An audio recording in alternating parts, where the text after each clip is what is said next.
Hello everyone, কেমন আছো তোমরা সবাই? আশা করি সবাই খুব ভালো আছো। আমিও তো তোমাদের আশীর্বাদে অনেক ভালোই আছি। তো আজকে আবারও অনেক দিন পর তোমাদের সাথে একটি ব্লগ শেয়ার করছি। তো আমরা চলে যাচ্ছিলাম, আজকে হলো রামনবমীতে। হিন্দুরা তো প্রায় যেন কে কে এসেছিল এই জায়গা অবশ্যই কিন্তু কমেন্ট করে বলবে। আমি তো গিয়েছিলাম আর অনেক কিন্তু মজা করেছি। আর তোমরা কেমন মজা করলে অবশ্যই কিন্তু কমেন্ট করে বলবে।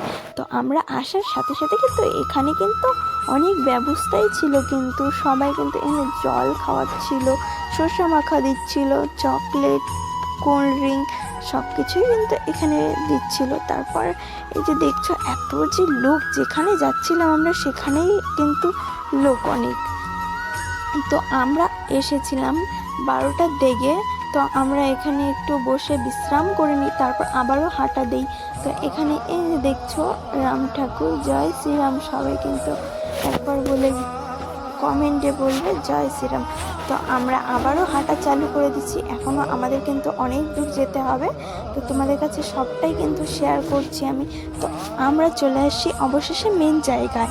এখানে দেওয়া হচ্ছিল খিচুড়ি প্রসাদ, আর এখানেই কিন্তু সেই মিছিলটা হচ্ছিল। তো আমরাও কিন্তু প্রসাদ খেতে চলে যাই। তো এখানে দেখতেই পারছো সবাই কিন্তু বসে পড়েছে প্রসাদ খেতে। তো আমরাও প্রসাদ নিতে চলে যাই। তো আমরা অবশেষে প্রসাদ খেয়ে ফেলি। তোমাদেরকে অর্ধেক পোশাকটাই দেখালাম, দেখো। আর তোমরা কে কে পছন্দ করো খিচুড়ি খেতে? আমার তো খুব ভালো লাগে। তো তারপর খেয়ে দিয়ে একটু বিশ্রাম করে আমরা বাড়ি রওনা হয়ে যাই। তো এই যে আমরা বাড়ি যাচ্ছি, দেখছো এখনও কিন্তু অনেক ভিড়। তো আমরা টোটো ধরে বাড়ি চলে আসি। তো